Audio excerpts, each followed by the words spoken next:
جہاں تک ازدواجی زندگی کا تعلق ہے تو اللہ سبحانہ وتعالیٰ نے شوہر اور بیوی کا رشتہ باہم ایک دوسرے سے سکون حاصل کرنے کے لیے بنایا ہے، اور اگر گھریلو زندگی میں دونوں کے درمیان سکون ہی نہ ہو، کوئی خوشی ہی نہ ہو، باہم محبت اور رحمت ہی نہ ہو تو زندگی ویران ہو کر رہ جاتی ہے۔ اللہ سبحانہ وتعالیٰ قرآن مجید میں شادی کی حکمت کو بیان کرتے ہوئے فرماتے ہیں وَمِنْ آيَاتِهِ أَنْ خَلَقَ لَكُم مِّنْ أَنفُسِكُمْ أَزْوَاجًا لِتَسْكُنُوا إِلَيْهَا وَجَعَلَ بَيْنَكُم مَّوَدَّةً وَرَحْمَةً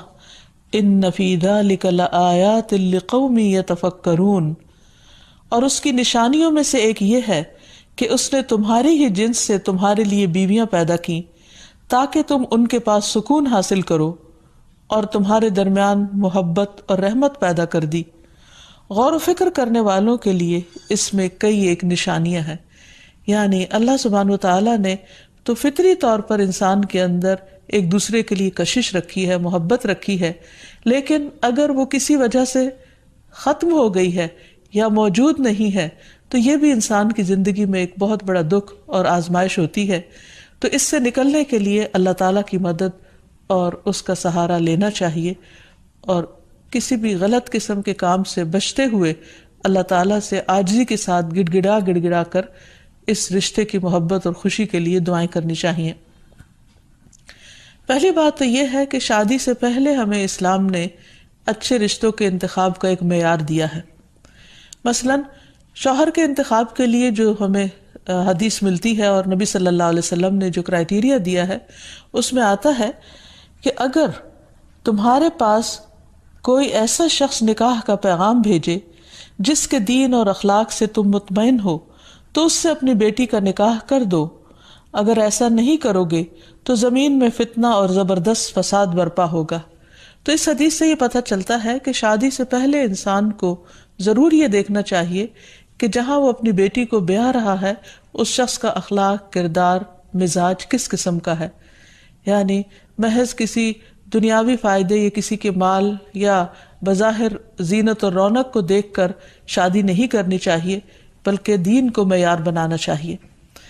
پھر اسی طرح لڑکی کے انتخاب میں بھی جو بات ہمیں بتائی گئی وہ یہی کہ لڑکی سے 4 چیزوں کی بنیاد پر شادی کی جاتی ہے،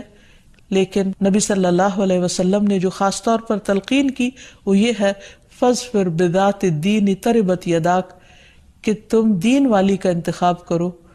تمہارا بھلا ہو، یعنی لڑکی بھی نیک ہو، اللہ تعالیٰ سے ڈرنے والی ہو۔ اسی لیے ہم دیکھتے ہیں کہ خطبہ نکاح کے اندر اللہ سبحانہ وتعالیٰ 3 آیات میں 4 دفعہ اللہ کے تقوی کا حکم دیتے ہیں، کیونکہ جب تک انسان اللہ تعالیٰ سے نہیں ڈرتا اس وقت تک انسان انسانوں کے حقوق صحیح طور پر ادا نہیں کر سکتا۔ ایک اور حدیث میں بھی نبی صلی اللہ علیہ وسلم نے نیک عورت کو دنیا کی بہترین متاع قرار دیا، فرمایا دنیا فائدہ اٹھانے کی چیز ہے اور دنیا کی بہترین متاع نیک عورت ہے۔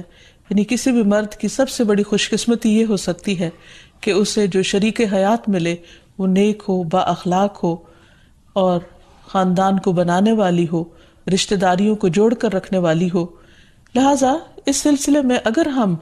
نکاح سے پہلے ہی اللہ سبحانہ وتعالیٰ کے احکامات کو مد نظر رکھیں تو بہت سے مسائل سے بچ سکتے ہیں۔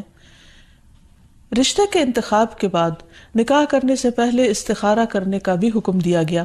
استخارہ دراصل کیا ہے کہ انسان اللہ تعالیٰ سے خیر مانگتا ہے کہ یا رب اگر اس جوڑ میں بھلائی ہے، خیر و برکت ہے تو اس کام کو ہمارے لیے آسان کر دے، اور اگر خیر و بھلائی کہیں اور ہے تو ہماری رہنمائی اس طرف کر دے۔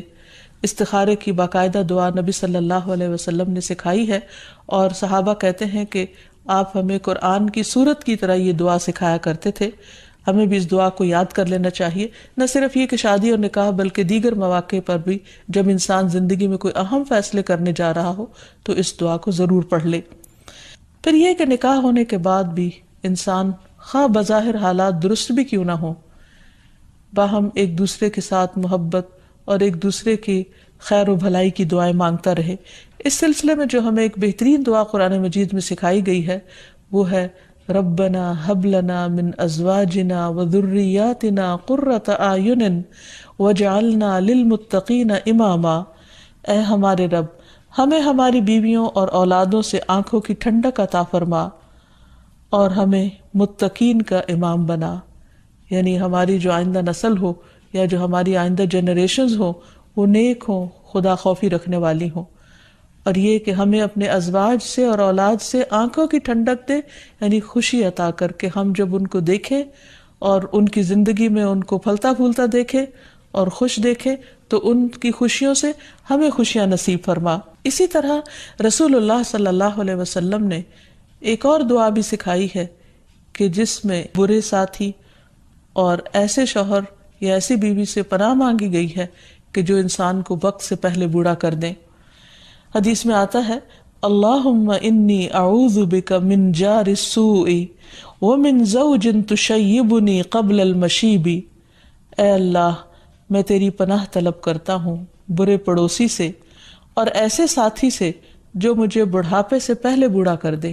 یعنی اس کے بد اخلاقی اور اس کے برے کردار یا اس کی طرف سے ملنے والی اذیتوں سے انسان اپنی صحت کو کھو دے یا اس کی جان کو روگ لگ جائے، تو ایسے صورت میں بھی دعا سکھائی گئی ہے اور اس کو پڑھتے رہنا چاہیے، کیونکہ شیطان کا سب سے پسندیدہ کام